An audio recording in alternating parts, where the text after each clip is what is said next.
Okay.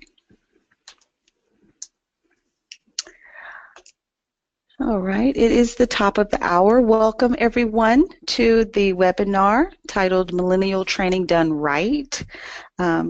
This webinar will be made available at the conclusion via a recording.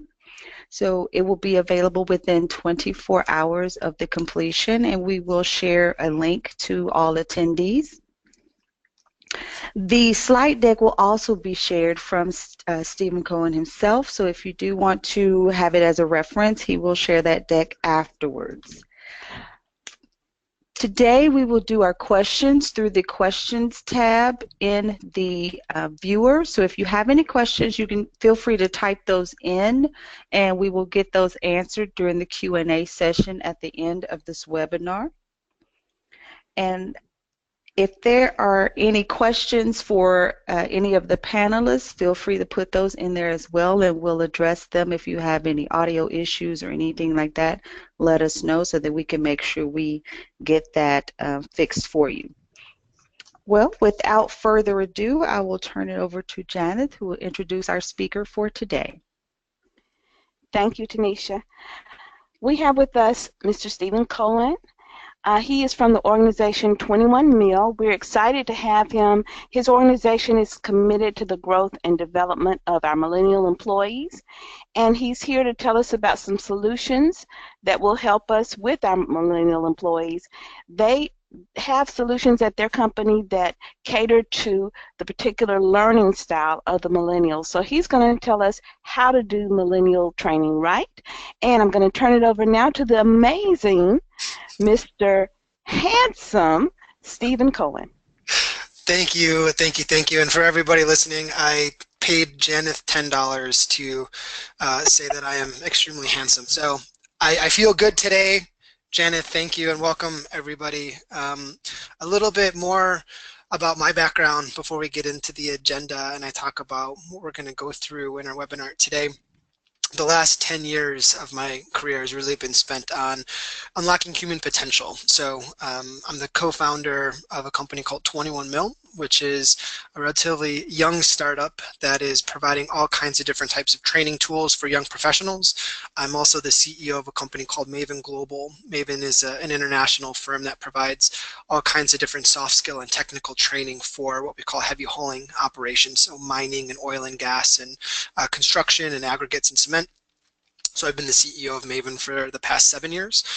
In 2015, ATD published a book that I co-authored called Safety Training Done Right. So I'm heavily vested in the ATD community, and I'm always proud to be able to speak to ATD chapters.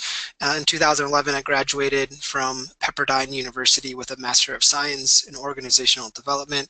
I've had the pleasure of training more than 4,000 people up to this point in my career, and I've become a new father. So I have a 7-month-old daughter named little baby Claudia, and I reside here in sunny San Diego. So that's a little bit about my background.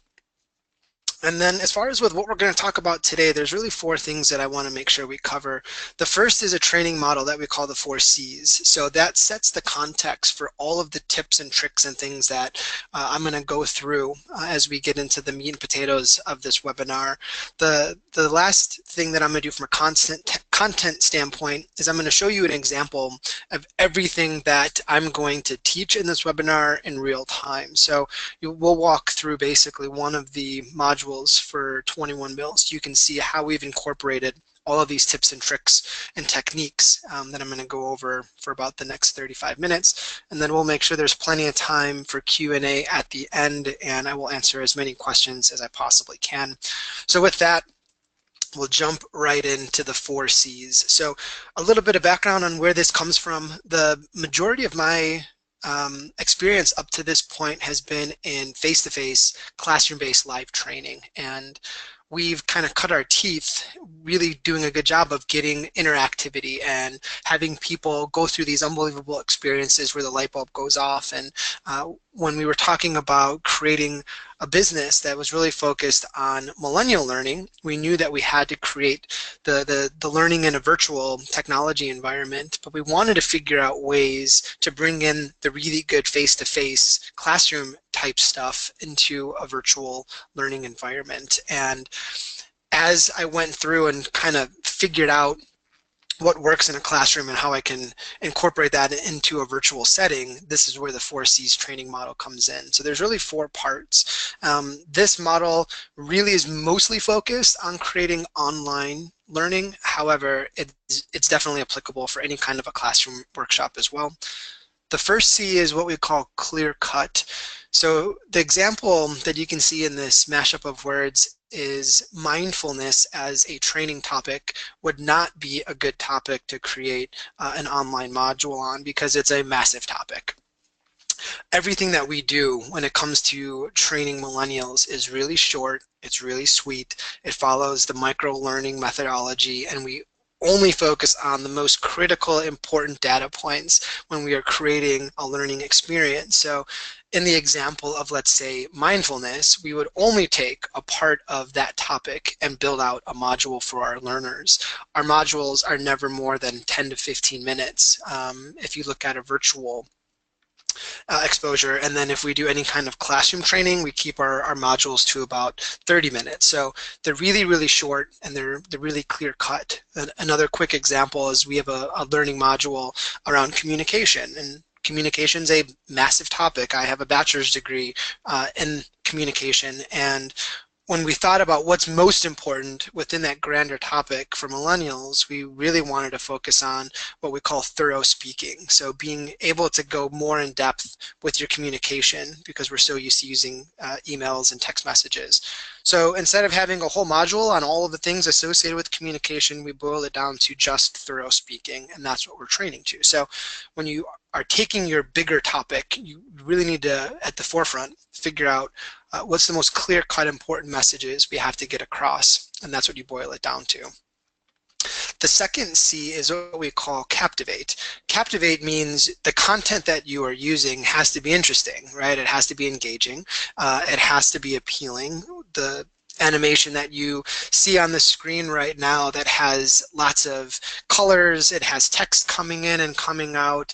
We want to make sure that we're finding ways to keep people's attention, and we want to make sure that the content that we're using is of interest, right? So after you've boiled down to what the most clear-cut messaging is, you got to figure out a way to make it captivating. And we'll go through and I'll give you plenty of examples of how to do that as we get into the tips and tricks associated with training young professionals. The next is where things start to really get different. The third C is what we call connect. In most online training, and even in a lot of the classroom-based training, when you go through and complete a module and you do like an assessment, the assessment is usually quantitative in nature. You're asking true, false, or multiple choice questions. You're basically figuring out, okay, this person has understood this concept, and then you move on. Where we start to really differentiate our model is instead of going through quantitative questions, we go through what we call mindful questions. This means that we form qualitative questions so that the learner can really take time to think about what they've just experienced and how it relates to them specifically.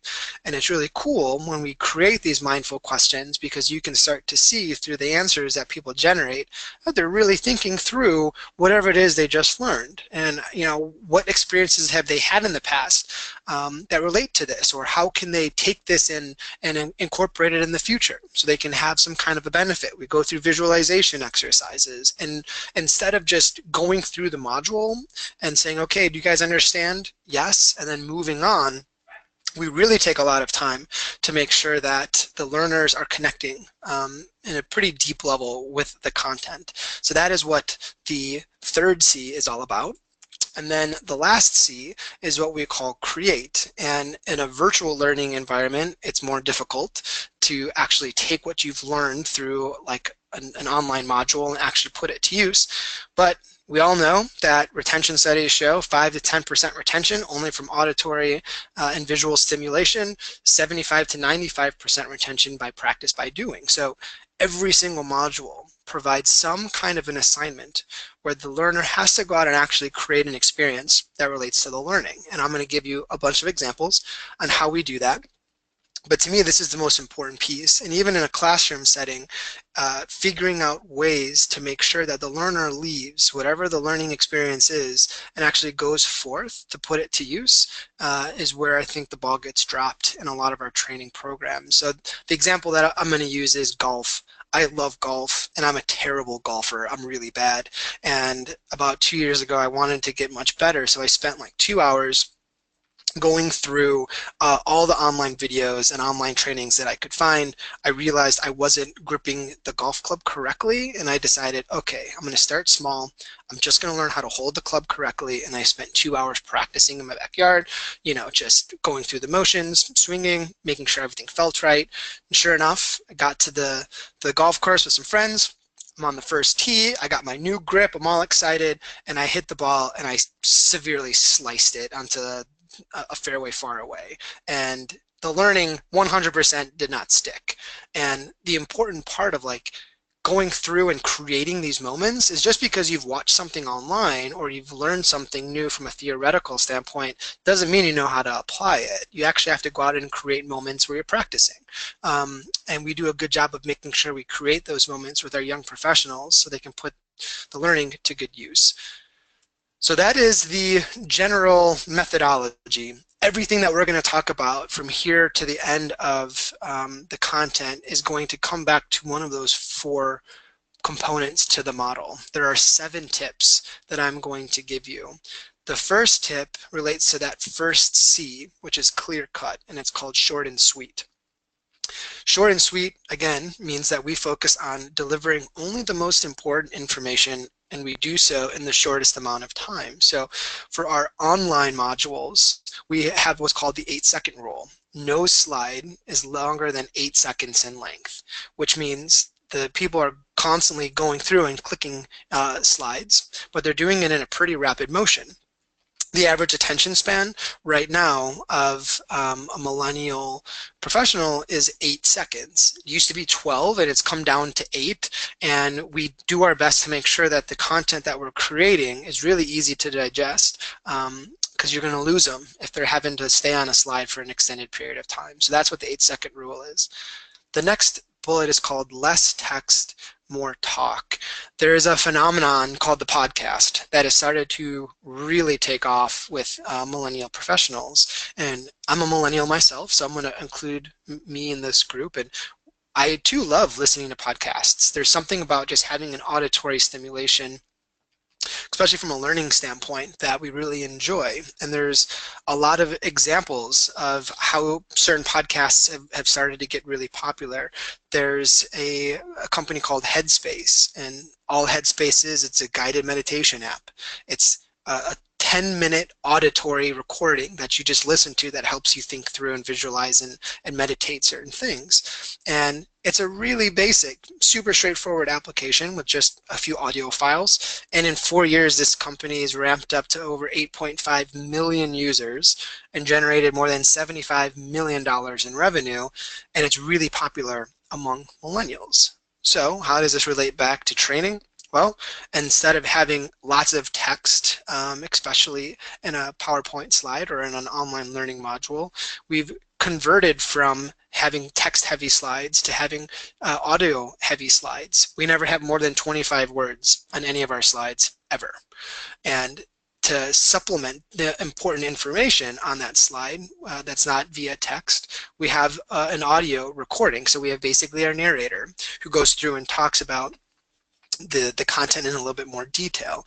So you'll see in the example how we've really made sure to keep the text to a minimum and use these narrations to be able to have more of a podcast feel. The next tip is called let the good times scroll, and basically what that means is to have cues in the learning. You can do this both classroom and online, that gives a learner an understanding of where they are in the progression, right? So if it's an online module, on the left-hand side, you have an index, right, to show how many slides and where they are in the completion of those slides. At the very bottom of an online learning module, we have a scroll bar, so they know exactly how long every slide's going to take. And as millennials, we want to know exactly how long things are going to take for us. So you got to give cues. So that's what it means to have something scroll.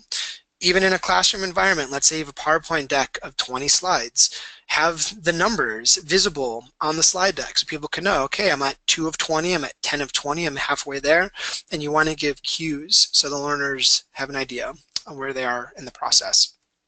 And then the last tip is what we call keep it clicking, and that goes back to the 8-second rule. It's okay to have more slides if they're short and sweet, and in a virtual learning environment where someone's doing this on a device, the faster you can click or swipe, the better. There's a really cool application that's really popular called Google Primer, and for those who have not experienced Google Primer, I encourage you to download the app. It's free.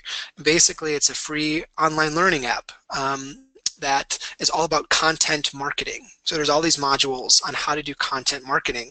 And the slides are really, really short, and they're really sweet. They have maybe 10 words on each slide with a tiny little image above it, and you read and you're just constantly swiping. And you probably swipe 40 to 50 times. But what's cool is while you're swiping, you're physically doing something, and that physical movement is keeping you engaged with, you know, the learning at hand. So instead of just sitting there watching a screen or sitting there listening to someone talk, you're actually physically involved. So finding ways to keep people active, especially in a learning environment, is really important. So that's what keep it clicking is all about. The second tip, again, relates to the third C, which is all about having the creation part of the module. So qualitative, not quantitative. And we talk about self-reflection being key.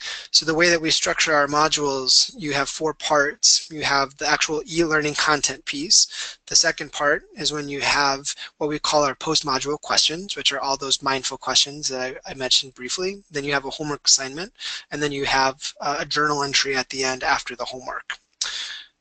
In the second step, we ask no more than 3 questions. Those questions, again, are relatively big questions that take time to think about. And when we were designing the questions and thinking about, well, really, like, how long are people going to take on this? Are they just going to put in some quick answers and just, you know, breeze through it? It was pretty unbelievable that, you know, pretty early on, we discovered that on average, people were taking 12 minutes to answer 3 questions, which it's pretty cool. Like, you can see in the responses that they're really thinking about it, and they're taking the time to make sense of it, and they're building out examples that relate to them. And I feel like the more personal you can make those questions, and the more opportunity to create a bridge from what they've learned to what they've experienced, the higher the retention rate's going to be. So that's what self-reflection is all about. True false is good. False, well, if you have a compliance-based training where you have to show a record where people have understood XYZ content, then yeah, having quantitative questions is really good, especially from like an online learning standpoint to have a record. But it's not the way to go if you want to create real deep learning. That's where this qualitative questioning comes in. The next is to set it up as a journal. So as I mentioned, there's 4 parts to our learning process. And that last part, so they have a homework assignment, and then they come back into the technology, and there's basically a journal entry. And what they have to do is they talk about their assignment. So what did they do? What did they learn? What impact did it have? What are they going to continue to do from the experience moving forward? And the way that the technology is set up is they could come back and forth into the modules, and they could update their journals.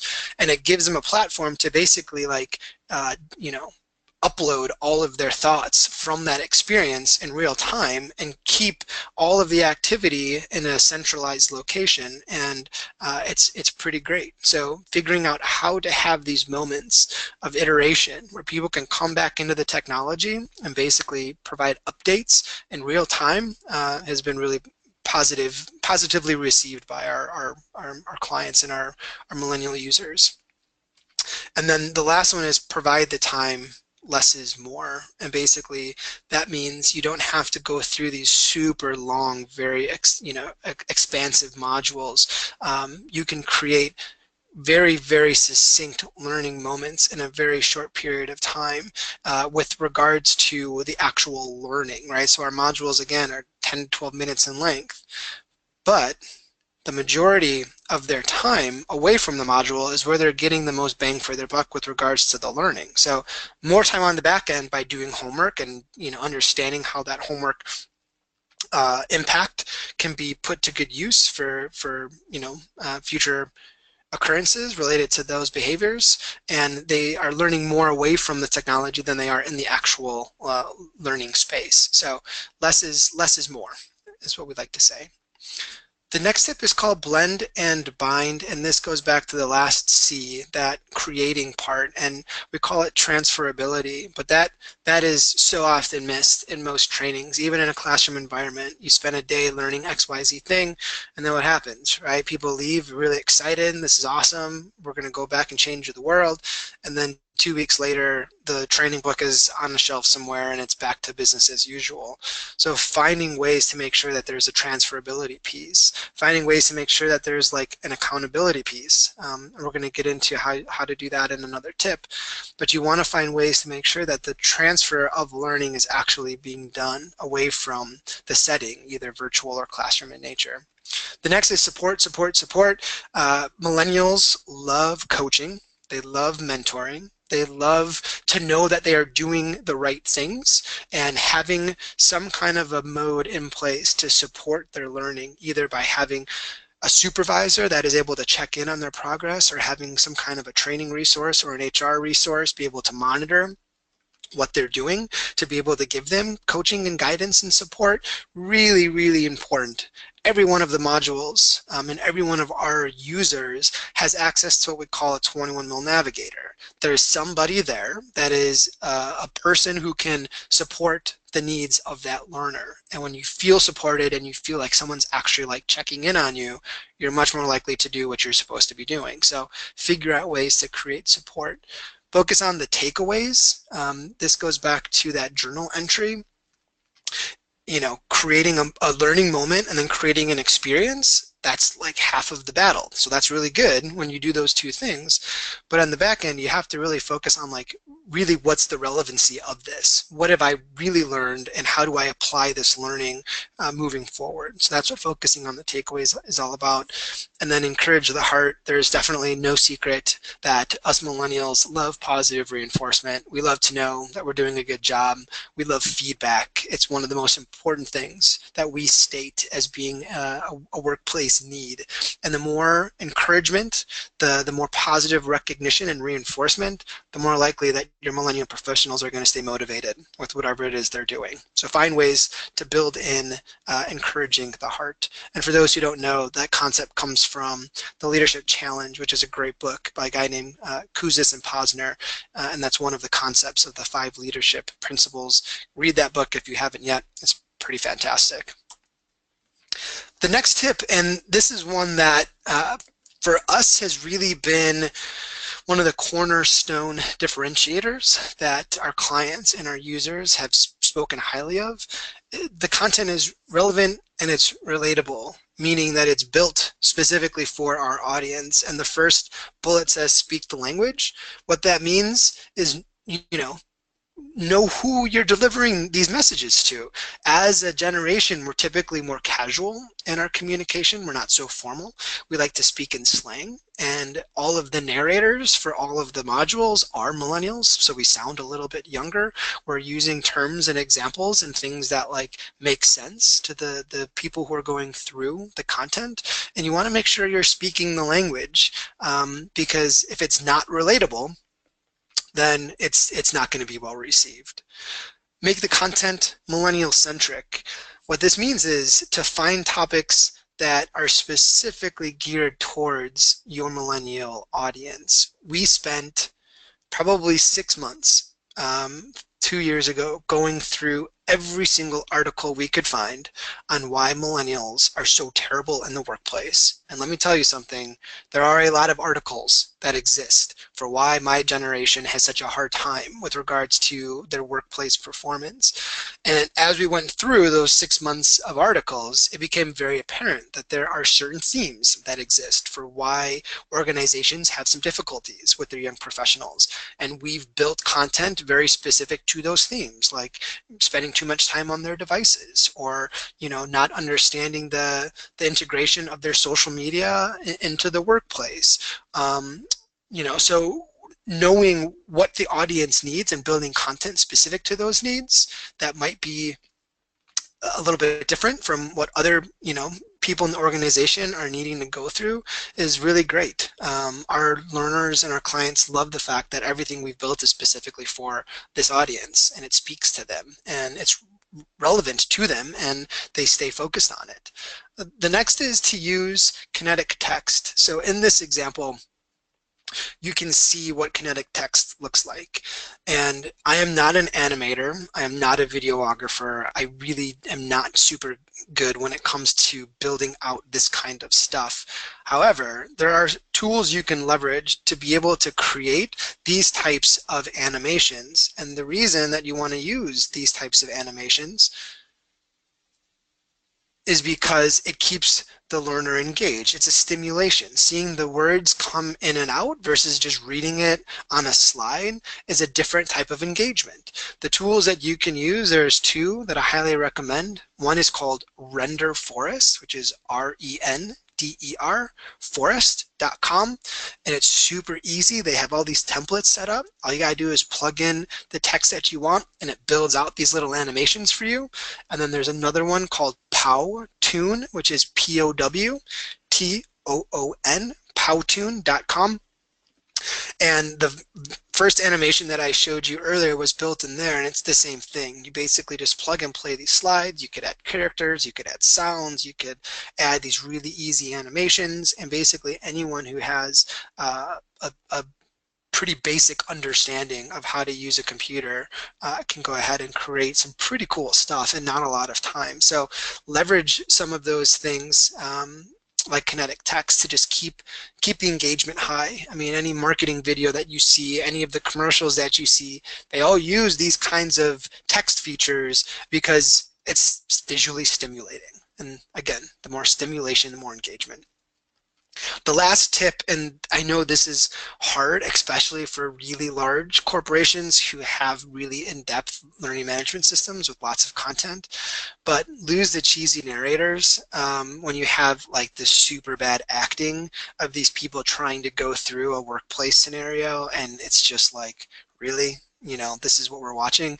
It loses credibility right away. So we never have actors. We never have anybody like on screen who is like a narrator.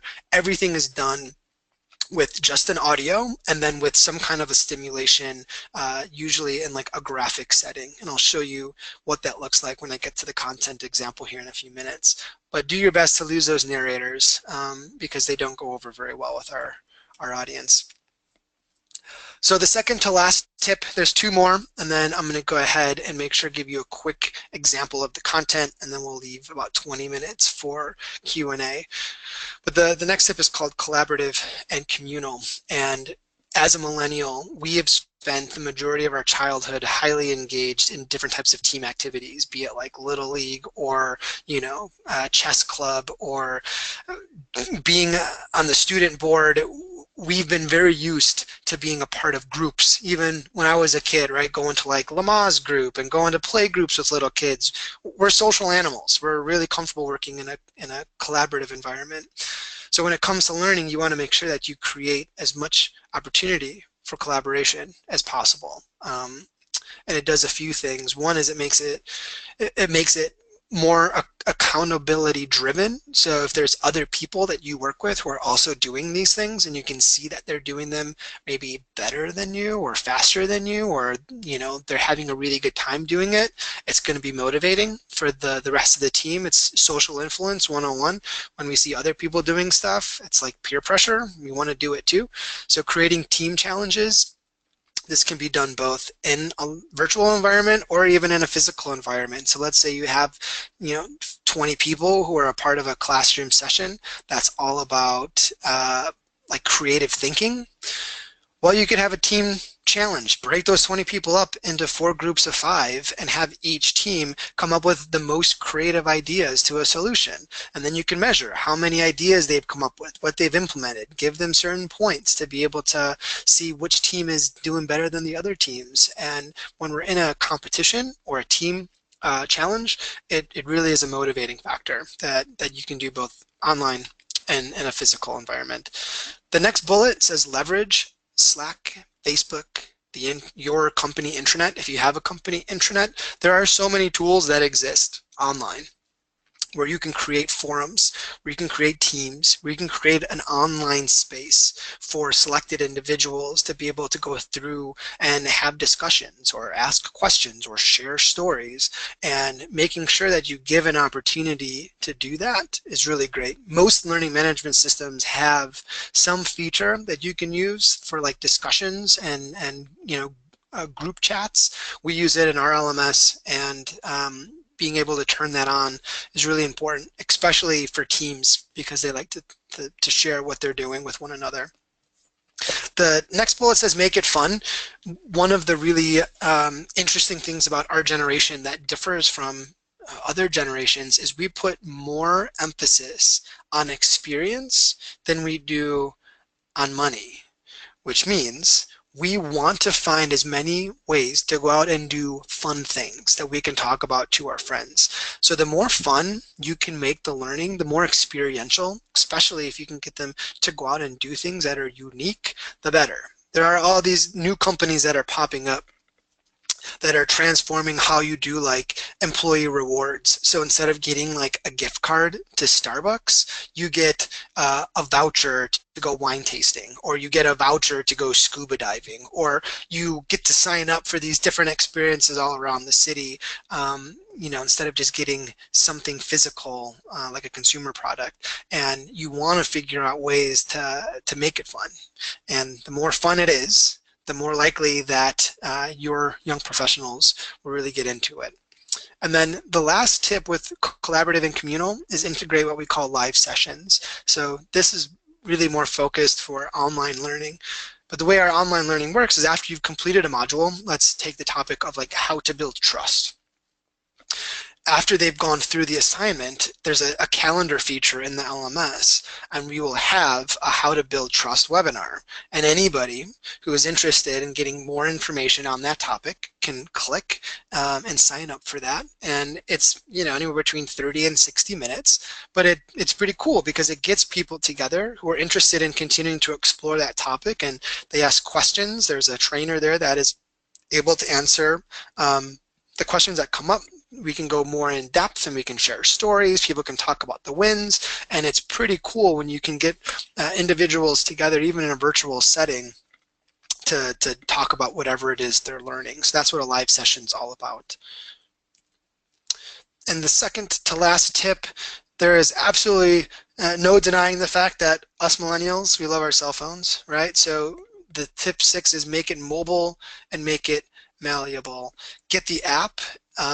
Again, most LMS systems will allow for some kind of a downloadable application. The reason it's so important to get the app is because we use apps for everything. If it's difficult, not even that difficult, if it's slightly annoying to figure out how to access our learning on our computers or our cell phones, we're not going to do it away from work. And that's really important to know, because 82% of millennials send emails and do work in bed at night or in the morning when they wake up. So we're doing a lot of work away from the office, and being able to do learning away from the office is really important, because our definition of being at work, and I'm putting those in air quotes, is definitely changing. So you want to make it easy. We have an app for food delivery, for transportation. We have an app for watching whatever we want, for buying whatever we want. You want to make sure that they have an app to access their learning. Really, really important. Make it easy. The next tip is encourage on-demand learning. So there's all kinds of different ways you can create a learning initiative, and one of the best ways from our experience is to encourage on-demand. So instead of saying you have to complete these 20 modules by December 31st, that is your assignment. Instead, you can say, hey, you have access to these 20 modules, and they're there for your usage. So if there's a module on how to give a really great presentation, you don't necessarily need to go through that module until you have to give a presentation, right? Like, I'm not going to go onto YouTube and watch a video, a tutorial on how to change a tire unless I get a flat tire and I need to figure out how to do it, right? That's on demand. get it when you need it. And from a learning standpoint, if you can encourage an environment that's on demand, it's really, really well received by millennial professionals. The next is build for mobile. And really what that means is make sure when you're creating any kind of a virtual learning module that you keep the mobile aspects in mind. So you might design something that looks really good on a monitor or on a desktop computer, but when you decrease the size by 70%, all of a sudden there's too much text, or things don't fit correctly, or we've put too much into this one slide. You want to make sure that you are building for mobile, because most of the learning that will get done by your young professionals will be done on a mobile device. So just keep those characteristics in mind as you're designing any kind of a virtual learning initiative. And then the last is what we call surprise content. So there's this really interesting study that's been done on the art of persuasion. And if you do a YouTube search for the art of persuasion, and you come up with this really cool animated video. And one of the concepts is called scarcity, meaning we want things that are really around for a limited amount of time. So we have this concept called surprise content. And when we have certain modules that we really want our learners to go through, we will sometimes surprise them with an email that says, there's only 10 days where you're going to get access to this module that has this outcome or this prize. You have to get in there right away, and you have to be able to complete it because it's for a limited time only, right? We've all heard the ads, limited time only. Well, there's a reason why so many companies have limited time only specials. It's because they're exciting and we're getting a great deal. And when you can create content that's more surprising like that, it doesn't all have to just be accessible. You can be creative with how you deliver it and how you get people motivated to go through it, then you're just going to have a better experience. So that's what the surprise content's all about. The last tip before I give you a quick example and then get into the Q&As is it needs to be incremental and it needs to be inspiring. Really the most important piece is it needs to be inspiring. The second bullet says leverage motivational content. The way that our system is set up is we're able to stream directly into our modules selected segments of YouTube clips, right? So there are reasons why some YouTube videos have views in the millions and now billions. It's because they're motivating. It's because they speak to people. It's because they have messages that people really connect with. So we have a lot of our own unique content that we build specifically for our modules, but we also leverage a lot of the really good content that currently exists. And as long as you're streaming it, right, versus pirating it or downloading it or making it your own, as long as you're streaming it through YouTube, you can go ahead and leverage some of those really great videos that are online. You don't have to reinvent the wheel with a lot of this stuff. So that's what leveraging that is. For gamification, I know that's like a really big term in the training community, and we think of these like multi-million-dollar, really expansive programs that have lots of gamification integrations. Gamification is just about showing progress, right? So there's a book called The Progress Principle, and the authors have determined that when we are having wins, when we're finding success, when we're having those little moments where we say, okay, I'm making progress on something, that is highly motivating. It's highly addictive. It's why video games are so addictive, because we get to level 2 and then we get more points, or we get a little bit better, and all your learning has to do is incorporate those aspects, right? So anytime they complete something, they get some kind of points, or they get some kind of reward, or they get an acknowledgement that they're on the right track. Congratulations, you did this. Now you get to advance. Here's the next level of your learning, right? So that's what gamification is all about. It is highly addictive and highly motivating and highly engaging. So find ways to incorporate it into your initiatives.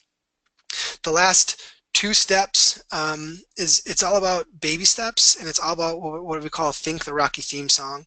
As you're building out your content, you really want to get back to the basics, and you really want to start thinking, is this the most important and most inspirational thing we can be doing for our audience? And as you're building out your modules, and I do a lot of the curriculum development for our company, I constantly think of the Rocky theme song, dun, dun, dun, dun, dun, dun, dun, dun. And if I'm going through the module that I've just built, and I'm playing that song and it feels good, I'm getting pumped up, and I can tell that everything that I've built is really going to work well, then I know it's going to have the impact that I want it to have. So be really mindful of how inspirational really is this going to be. Start with your baby steps and then put on the Rocky theme song and go through it. And if you're going through something you've built, listening to the Rocky theme song, and you're not motivated, then you got to rethink what you've just built, because you're probably off somewhere. So that is the majority of the content that I want to go through. The last thing I want to do before I turn it over into some Q&A is I want to give you a content example that just incorporates everything I've discussed for the last 30 minutes. So this is one of the modules. It's called Forming Habits, right? So millennials are relatively new into the workplace, which means they have an opportunity to create either really good or really bad habits. So we've created a module on understanding how habits are built so they can focus on creating the right ones early on in their career. On the left side, you can see all of the different types of slides. 3, 4, 5, 6, 7, 8, 9. There's 9 total slides in this deck. So again, it's really short. It's really sweet. We set the context by having an intro slide. You can see on the bottom, and you can hear that that was a narrator. So this is when we say let it scroll, we can see the scroll go across. Very, very limited text. We always use design, like, you know, these graphic designs. We don't use like the stock photos with the people who are looking cheesy. And we are building out, again, really, really short, important information. So this sets some context around how habits are formed, right? 95% of what we think about is what we thought about the day before. We're highly habitual creatures, and that's what the narrator is talking about. And then we show a really great video. This video is, I think, 3 minutes in length. This guy, Charles Duhigg, is the author of The Power of Habit. Super unbelievable book for anybody who has not read it. And he basically talks about how habits are formed. So this video is an animation. You can see the kinetic text. You can see how stimulating, and you don't even know what he's saying, but you're probably focused on what's going on the screen because it brings you in. And he's telling a story about how habits are formed, and it gives us the context that we need as we go through the rest of the slides. So the next slide basically brings the messaging from the video back in perspective, and it says you can erase your patterns. So, you know, once we have a certain pattern, a certain habit in place, it's really, really difficult for us to completely change it. There's 3 parts to the habit that they've just learned in that video that they could affect. But again, we're building some more context so they can understand it. And then now is where they start to get some tips.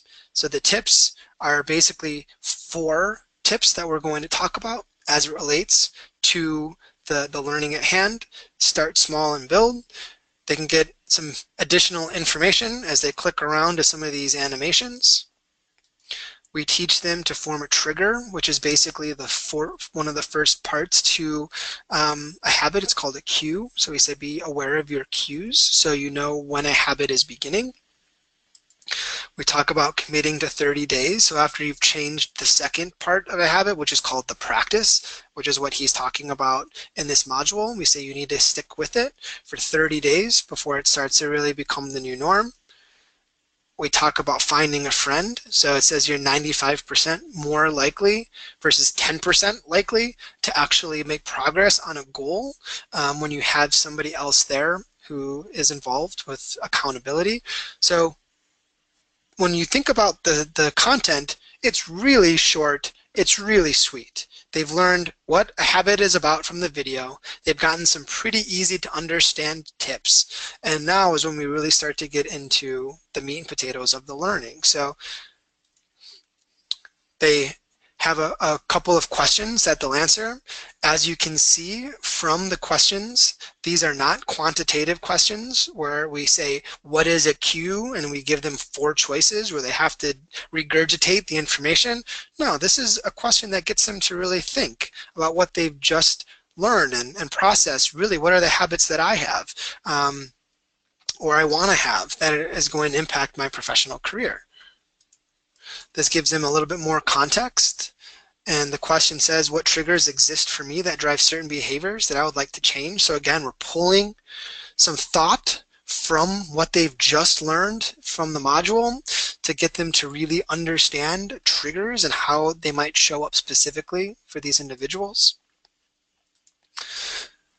And then we have them go ahead and give an example, summarize what a cue or routine and a reward's all about. And this example is really important because as they get into the homework, which is the next step, they have to actually go out and take one habit, something that they're currently doing that they want to change, and they have to research it, right? So they have to figure out what are the triggers that kick this habit off? What is the actual practice that I'm doing?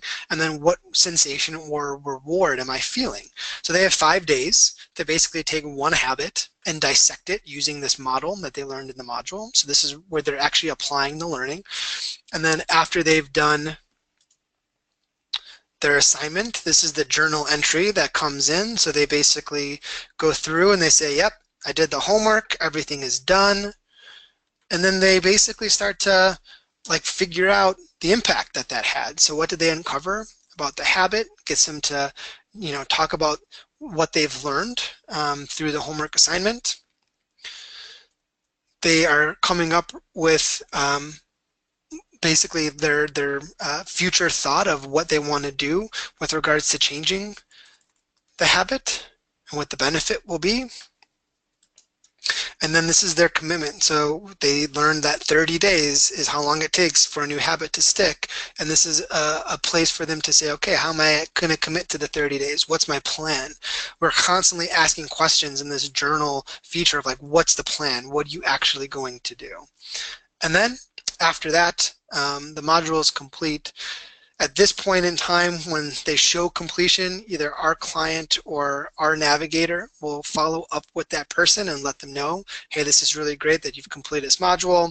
Congratulations on, you know, the learning that you've had. We can see their responses and we can give pretty specific feedback on, you know, specifically what they've learned as an individual, and then they move on to the next thing. So that is the 4 C's and basically everything that we've gone through over our time today in real time. And with that, I'll turn it back over to the hosts, and I will be happy to answer any questions that might have popped up. All right, thank you so much, Stephen. Tanisha, if you'll check to see if we have any questions from anybody that's attending. Okay, I don't show any questions being posted into the question window, but if anyone does have any questions on the call that they would like to ask, you can either type it in the questions, or if you like, I can unmute you and you can ask your question directly if you raise your hand so that I'll know you have a question.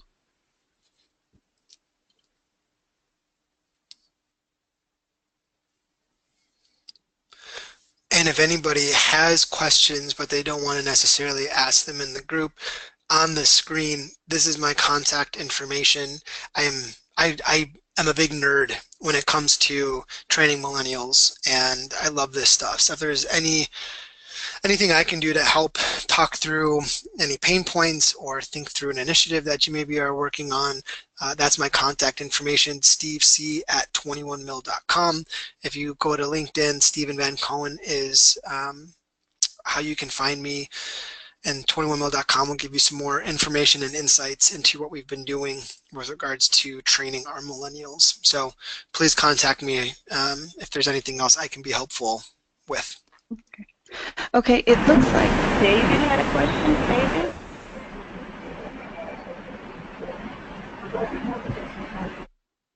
okay, maybe not.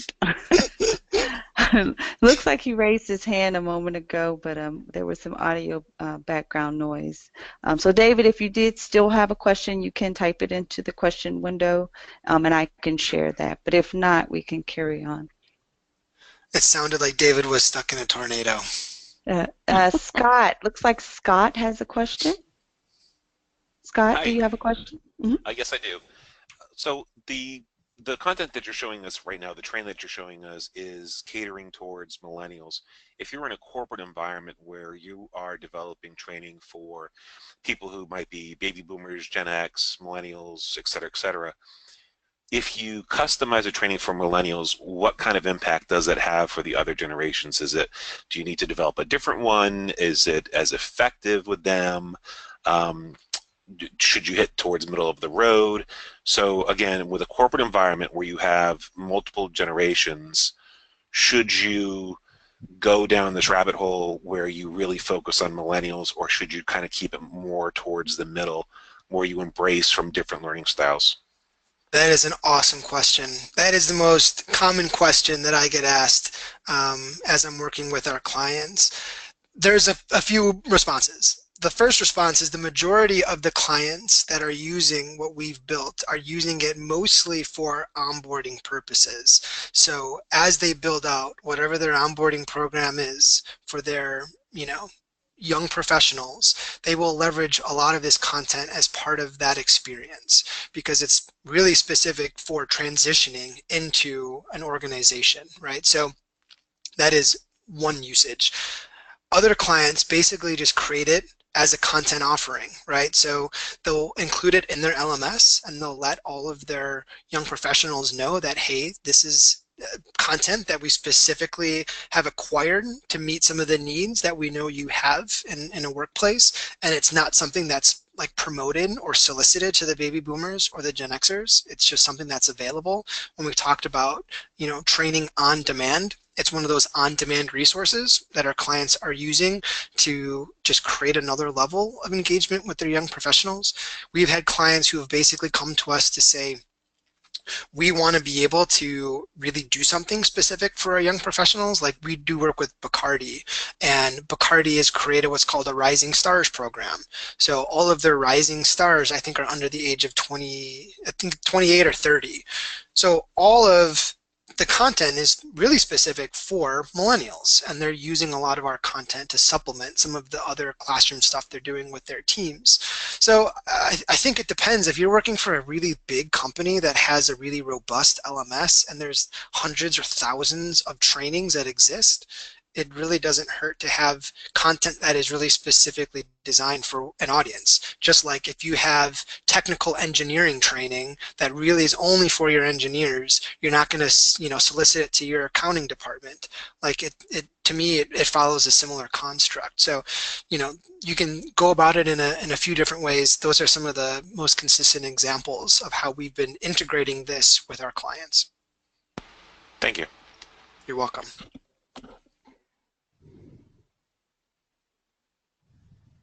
Okay, anyone else?